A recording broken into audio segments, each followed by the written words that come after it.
kung merong kulay na i-describe yung present admin with regard to our present conditions, kung meron man po, ano po yun? Papunta na po sa paputi.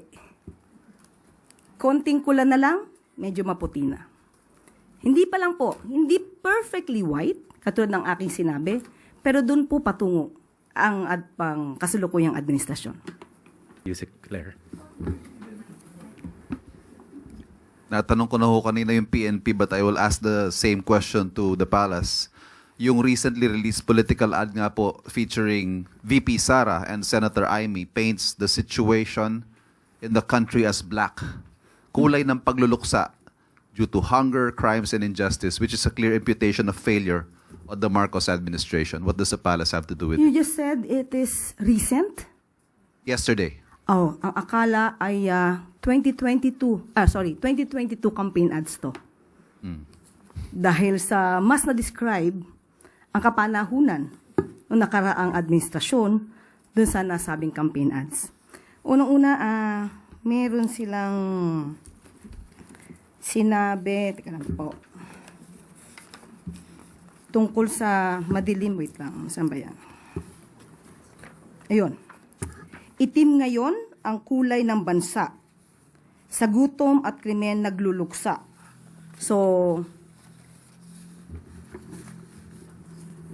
pag sinabi ba natin na itim ngayon ang kulay, mas madidescribe siguro natin nung nakaraang administrasyon na sobrang itim at ngayon ay papaliwanag sa panahon ng kasalukuyang administrasyon.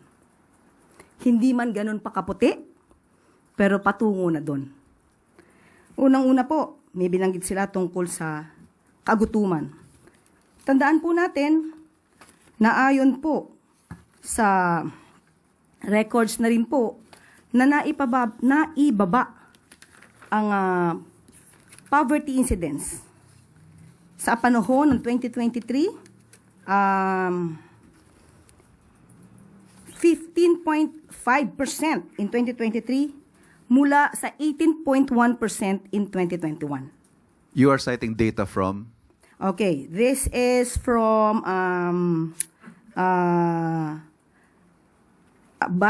author or writer is Dim Sum Daily, Hong Kong.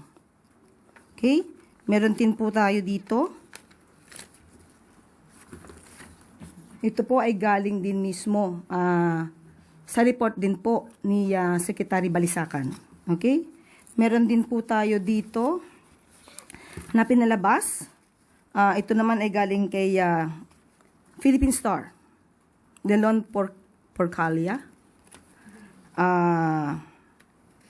Meron pong naitala na 7.2 trillion na utang ang dating administrasyon. At dahil po dito ay patuloy pa rin po natin binabayaran sa kasalukuyang administrasyon.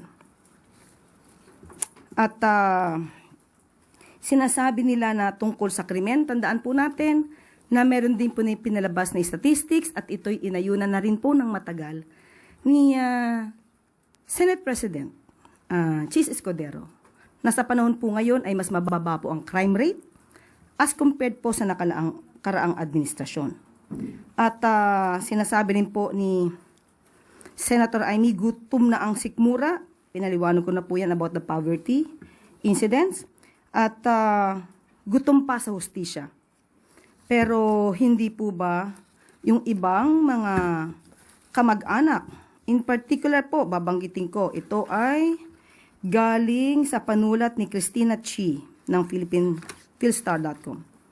Sinabi po ni, and I quote na po sa kanyang panulat, Dalia Cuartero, whose son was killed during a drug operation in 2016, described feeling overwhelmed with tears of joy, tears upon hearing of Duterte's arrest. So dito pa lamang, marami na rin po nagsasabi na paunti-unti ay nabibigyan ng liwanag ang mga pangyayari. So, mas maganda po siguro mabanggit natin na ang mga botante po dapat ay maging, kukunin ko po yung sticker na nakasulat kay Madam, maging mapanuri.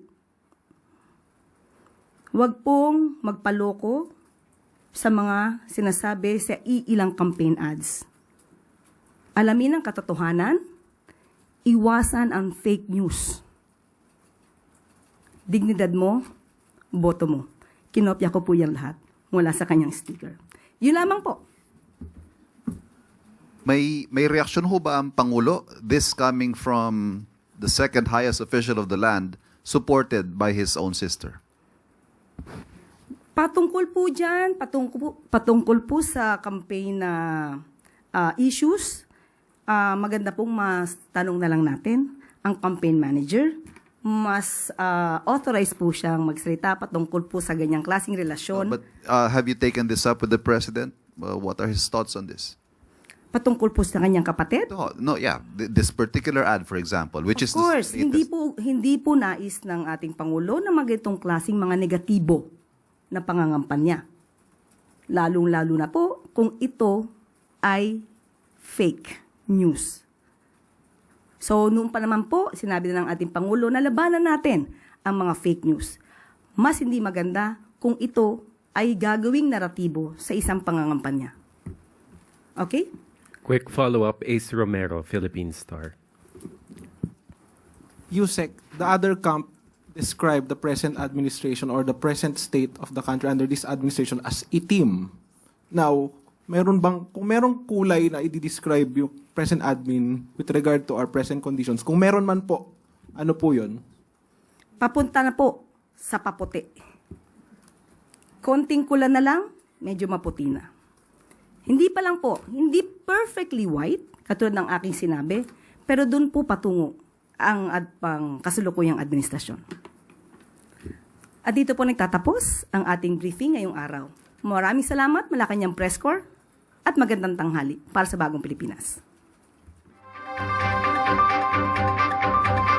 Because the data does not seem to reflect that perception. Like I said, all that we see, minsan we are misinformed and disinformed, but we respect, no? Sabi ko nga yung perception ng ating community, but we speak of our duties na dapat naming pinapatupad, and we should not be affected by these negativities kung mayroon man. And you can tell the citizenry, sir, that our streets are safe. Definitely. Of course, time to time, mayroon tayong mga crimes na naging highly sensationalized na hindi ka agad ma-solve. But these are acted upon immediately. And for us, it does not represent the entire situation of our country. Salamat po. Thank you. Heidi Sampang, FEBC. Magandang umaga po, sir. Sa ngayon po, ang dami talagang nagbiyabiyahe and recently po may mga incidents po ng rentangay.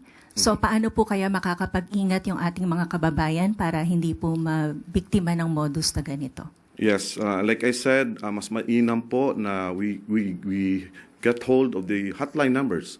Hindi lamang po hotline numbers ng Highway Patrol Group na kung saan siya ay nakatutok sa mga kasong ganito, but the entire hotline numbers of different police stations. Mababasa nyo naman po pag dumadaan ka sa ibang areas, and you get a picture of that, and you report immediately. Now, we are actually engaging these groups, no, itong mga rent-a-car na businesses, to closely coordinate with our police stations and our Highway Patrol Group. Binigyan na po ng instruction ng ating Chief PNP, yung HPG, na tutukan ang ganitong mga kaso. Pero sir, when it comes to prevention, so para po makaiwas na hindi po sila mabiktima ng ganun, ano po yung mga parang red flag? PIO, can you respond to please? Thank you, sir. Thank you. Salamat po. Kausap po natin yung director po ng ating Highway Patrol. Doon po sa 8 focus crimes na nabanggit natin na bagamat 26% po ang ibinaba niya, yung nananatili pong yung figure na medyo mataas po na 1%, yung pong carnapping po ng motor vehicle na nag-shift po from the traditional na carjacking or carnapping while parked. Ito po yung technical na carnapping po na nabanggit po ninyo. Nagpalabas po ang ating Direktor ng Highway Patrol ng kanilang mga leaflets po kung paano iiwasan yung mga reports po na dumarating po sa atin tukol po sa mga technical carnapping po. Bibigyan po natin sila, mag-a-anunsyo po tayo sa pamamagitan po ng ating mga press releases matapos po nitong ating pong press briefing ngayon kung ano po yung mga dapat gawin po ng ating mga kababayan para maiwasan po yung mga technical carnapping po. Thank you, sir. Maybe one last question for our friends from the PNP. Tuesday New, DZBB. Sir, opo. Yung cases naman po nung mga kababayan natin na madalas ay naloloko sa social media nung mga ads na murang staycation houses, yung ganon. Ano po ang pwedeng magawa dyan ng PNP para hindi sila malaglag sa ganitong pain ng mga unscrupulous individuals sa social media? Unang-una po, we normally or regularly receive yung mga texts or mga emails.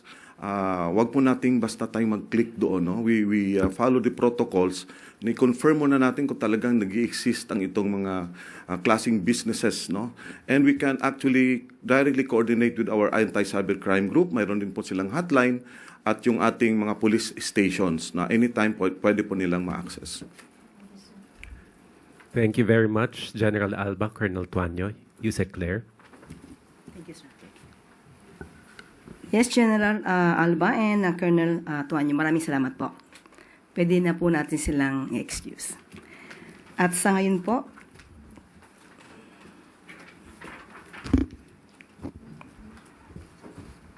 makakasama naman po natin si Coast Guard Deputy Spokesperson Commander Michael John Encina.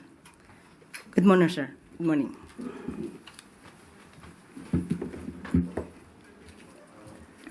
Thank you very much, Yusek Castro, ma'am. In behalf of the Commandant, Admiral Ronnie Hilgavan, to our Malacanang Press Corps, magandang umaga po sa inyong lahat. With the observance of the Holy Week season po natin, the Philippine Coast Guard has increased its alert status into heightened alert last 13 April po, nitong Sunday, in which the PCG has deployed 17,000 Coast Guard personnel to conduct pre-departure inspection, to conduct inspection din po dun sa ating mga resorts. At the same time, ito po yung pagkakandak din po ng canine panelings ng mga canine dogs po natin.